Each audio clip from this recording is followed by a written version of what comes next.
على رسوله الكريم أما بعد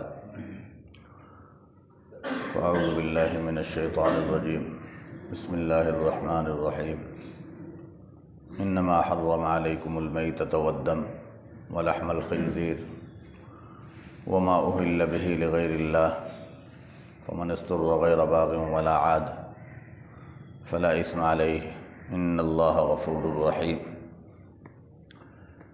تحقیق حرام کیا تم پر مردار کو اور خون کو اور خنزیر کے گوشت کو اور وہ چیز جو نامزد کی جائے اللہ کے غیر کے لیے، پس وہ شخص جو مضطر مجبور ہو اس حال میں کہ نہ ہو لذت طلب کرنے والا اور نہ سرکشی کرنے والا، فلا اسم علیہ، تو اس پر کوئی گناہ نہیں ہے، بے شک اللہ تعالی بہت بخشنے والے بڑے مہربان ہیں۔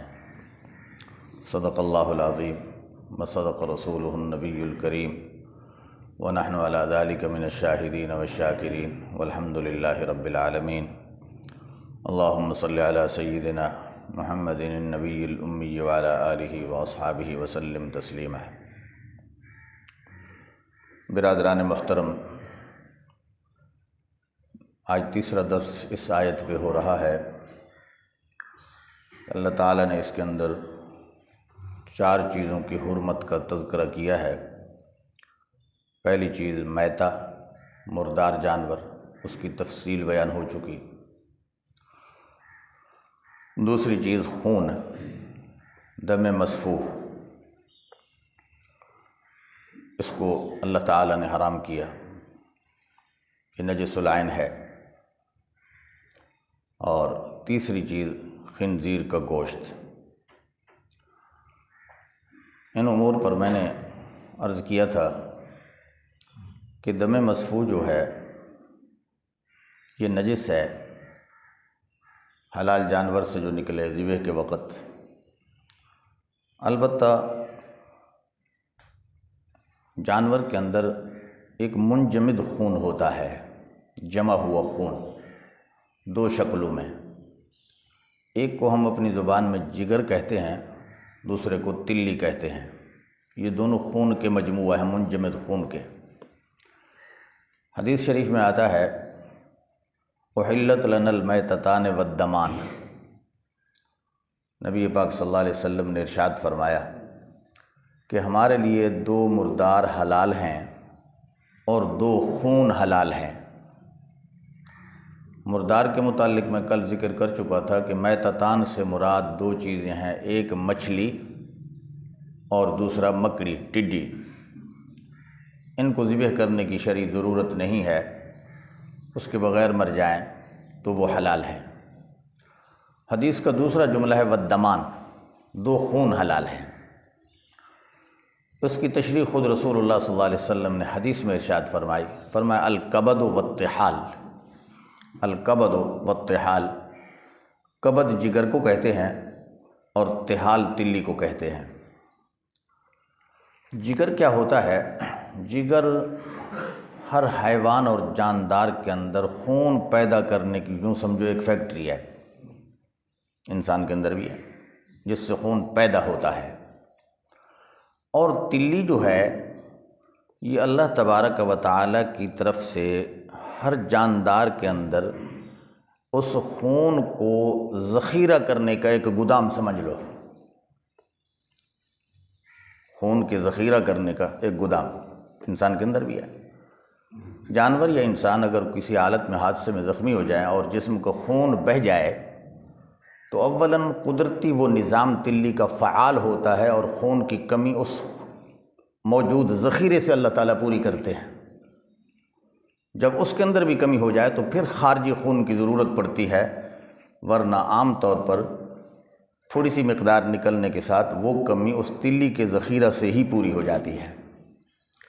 تو یہ دونوں چیزیں، جگر بھی اور تلی بھی ہیں تو خون کے مجموعہ، منجمد شکل میں، لیکن نبی کریم صلی اللہ علیہ وسلم کے اس ارشاد کے مطابق یہ دونوں چیزیں حلال ہیں، ان کا کھانا امت کے لیے جائز۔ اس کے بعد فرمایا خنزیر کا گوشت ذکر تو خنزیر کے گوشت کا ہے، لیکن حضرات اہل سنت والجماعت صحابہ کے دور سے لے کر آج تلک متفق ہیں، کوئی اس میں اختلاف نہیں ہے کہ خنزیر اپنے تمام اجزاء کے ساتھ نجس ہے۔ تمام اجزاء، گوشت ہو، چمڑا ہو، ہڈیاں ہوں، پٹھے ہوں، بال ہوں اس کے جسم کے، اس کی چربی ہو، یہ سب کچھ نجس ہے۔ اس کا خریدنا، اس کا بیچنا، اس کا کھانا، اس کا خارجی استعمال کرنا، سب کچھ شریعت مطہرہ میں حرام ہے، جائز نہیں ہے۔ خنزیر کی کوئی عضو کسی شکل میں بھی انسان استعمال نہیں کر سکتا، اس کی قطعاً اجازت نہیں ہے۔ چوتھے نمبر پہ فرمایا ما اہل بہ لغیر اللہ۔ اس کی تشریح میں پہلے کر چکا ہوں کہ وہ جانور جس کو غیر اللہ کے نام زد کیا جائے۔ اب جو شخص غیر اللہ کے نام زد کرتا ہے جانور، آیت سے مراد تو جانور ہے، تو وہ جانور حرام ہو جاتا ہے۔ اب اس غیر اللہ کے نامزد ہونے والے جانور میں اور خنزیر میں کوئی فرق باقی نہیں رہتا، دونوں ایک ہی جیسے حرام ہیں۔ کیوں؟ کہ جانور کو پیدا خدا نے کیا، آپ اس کو نامزد غیر کے کر رہے ہیں، کسی بت کے، کسی فقیر کے، کسی پیر کے، کسی صاحب قبر کے، کسی جناب اللہ والے کے نام، کسی نبی اور پیغمبر یا فرشتے کے نام۔ اللہ اس کی اجازت نہیں دیتے۔ فرمایا ما اہل بہ لغیر اللہ، اس کو اللہ تعالیٰ نے خنزیر کے ساتھ ذکر کیا ہے۔ اب آیت کا مصداق تو جانور ہے، لیکن حضرات فقہائے کرام نے اس مسئلے پر قیاس کیا ہے۔ مسئلہ کو ذرا سمجھنا، قیاس کیا ہے کہ یہی حکم دنیا کی مال کی ہر شکل و صورت کو کے لیے ہے۔ مثلا ایک آدمی ایک مخصوص مقدار رقم کی نامزد کرتا ہے کسی پیر و فقیر کے، کسی اللہ والے کے۔ ہمارے معاشرے میں ایک اور فتنہ ہے 11ویں کا دودھ۔ یہ 11ویں کیا ہے؟ شیخ عبد القادر جیلانی، ان کی ولایت اپنی جگہ مسلم، لیکن اس نظریے کے ساتھ 11ویں تاریخ کو دودھ دینا کہ اگر میں نے پیران پیر کے نام دودھ نہ دیا تو میری بھینس مار دیں گے، گائے مر جائے گی، یہ نظریہ رکھنا کفریہ نظریہ ہے۔ اللہ کے ولیوں کا یہ کام رہے گا کہ وہ لوگوں کی بھینسیں ماریں؟ تو مال ہو کسی شکل میں، جنس ہو، گندم ہو، جوار ہو، مکئی ہو، باجرہ ہو، پیسہ ہو، دودھ ہو، غیر اللہ کے نام زد کرنا یہ عقائد کفریہ میں سے ہے۔ اسی ما اہل بہ غیر اللہ کے 7 حکم میں شامل ہے۔ اللہ کی چیز ہے، اللہ کے نام کی دو۔ اسی سے ایک مسئلہ اور نکلتا ہے، حضرات فقہا نے اخذ کیا۔ وہ مسئلہ یہ ہے، ہم اور آپ معاشرے کے اندر ایک نظر مانتے ہیں۔ مثلا ایک شخص بیمار ہوا، اب وہ خود یا اس کے گھر والے نظر مانتے ہیں کہ اللہ تعالیٰ کی نظر یہ ہے کہ یا اللہ اس مریض کو شفا دے دے اس بیماری سے، تو میں تیرے نام پر ایک اونٹ ذبح کروں گا، بکرا ذبح کروں گا، دمبا ذبح کروں گا۔ یہ اللہ کی نظر ہے، اور اللہ کی منت اور نظر ماننا بالاتفاق جائز ہے، اس میں کوئی قباحت نہیں ہے۔ لیکن اگر نظر یوں مانتا ہے، حدیث میں آتا ہے، آپ نے فرمایا من نظر لغیر اللہ فقد اشرک، جس نے غیر اللہ کے نام کی نظر مانی اس نے شرک کیا، وہ مشرک ہوا۔ غیر اللہ کی نظر کیا ہے؟ بیمار ہوا، اب خود نظر مانتا ہے کہ میں اگر اس سے بیماری سے شفا یاب ہو گیا نا، بابا غازی کی مزار پر جا کر بکرا ذبح کروں گا، بابا غازی کے نام پر، سیمن شریف بابا کے نام پر، داتا دربار پہ، یا فلاں بزرگ کے نام پر۔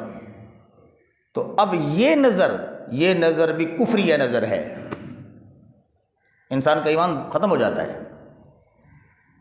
اس لیے میرے محترم بھائیوں، ان مسائل شرعیہ کو سمجھو کہ کتنے حساس مسائل ہیں۔ آج ہمارے معاشرے میں اتنی خرابیاں ہیں، اتنے رسم و رواج ہیں کہ جن کا شریعت سے کوئی تعلق ہی نہیں ہے۔ ہاں، شریعت کے حدود میں رہو، اس حدود میں رہو گے، ایمان بھی باقی رہے گا، دین بھی باقی رہے گا، دنیا بھی سنورے گی، آخرت بھی سنور جائے گی۔ اگر ایمان سے ہاتھ دھو بیٹھے تو پھر نتیجہ کیا ہوگا؟ اللہ تعالیٰ معاف فرمائے۔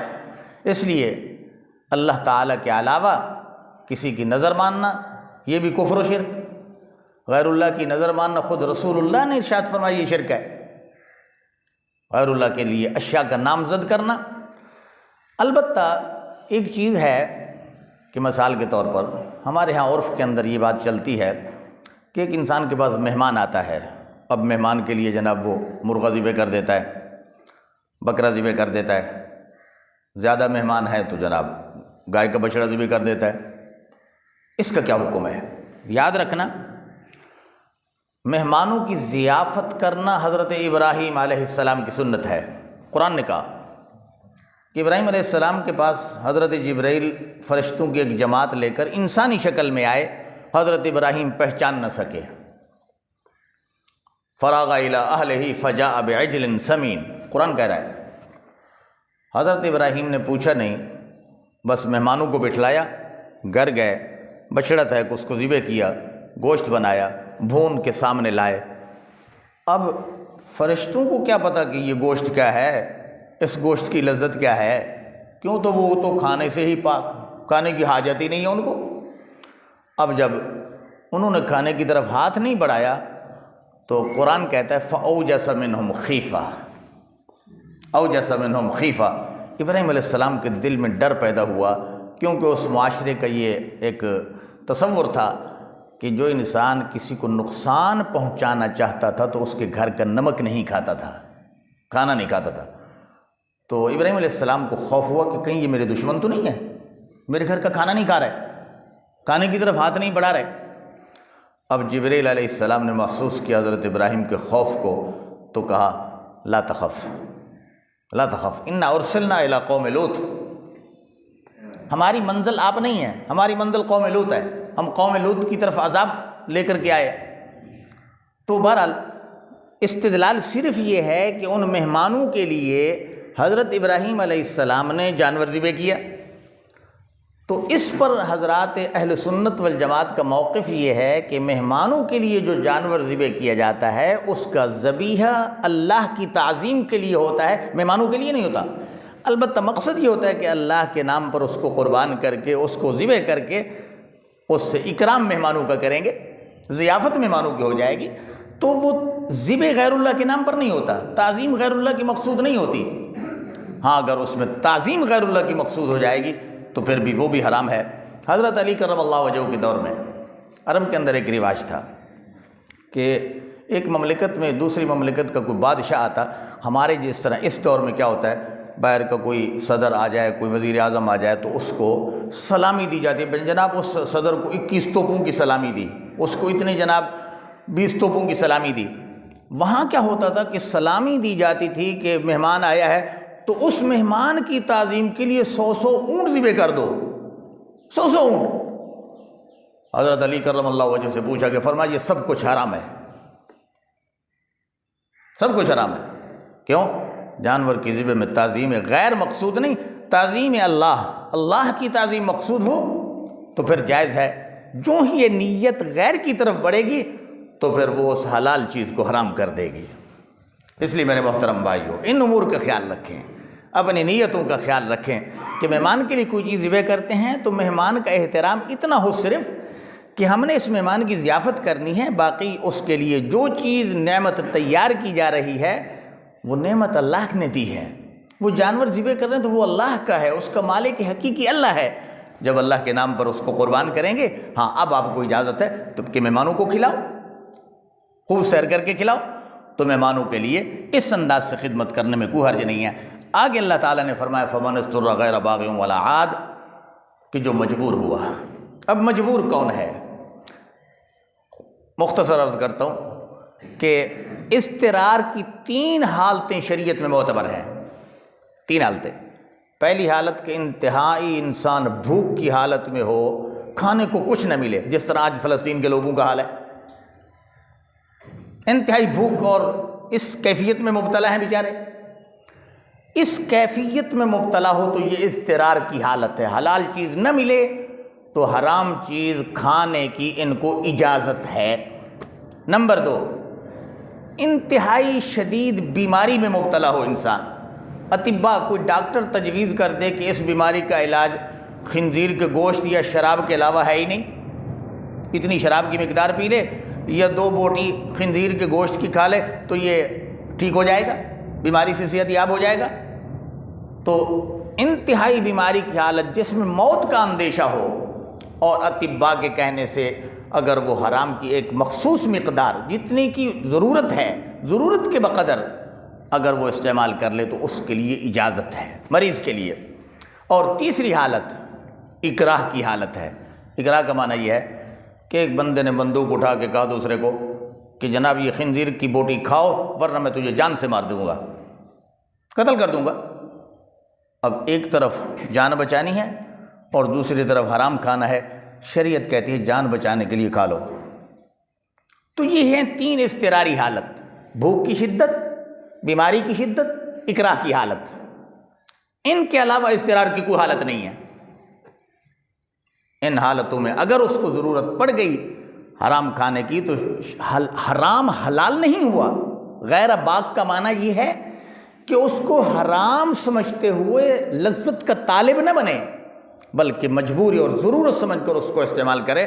ولا عادن، اور حد سے تجاوز بھی نہ کرے۔ ڈاکٹر نے کہا 1 بوٹی کھاؤ، وہ بیٹھ کے پورا کلو خنزیر کا گوشت کھا جائے، یہ اجازت نہیں ہے۔ تو فرمایا بقدر ضرورت، جتنی ضرورت ہے اتنی مقدار میں اس کو بامر مجبوری جائز سمجھے، اس کو حلال سمجھ کر بطور لذت استعمال نہ کرے۔ اگر بطور لذت استعمال کیا یا حد سے زیادہ مقدار کھا لی تو پھر یہ زیادہ مقدار بھی حرام ہوگی، پھر قرآن کریم کے اس حکم شرعی کے خلاف ہوگا۔ اسی کو اللہ فرماتے من استر، جو مجبور ہو جائے، نہ ہو لذت کا طلب کرنے والا اور نہ ہی تجاوز کرنے والا، تو اس پر کوئی گناہ نہیں ہے۔ بے شک اللہ پاک بخشنے والے بڑے مہربان ہیں۔ اللہ ہم سب کو عمل کی توفیق عطا فرمائے۔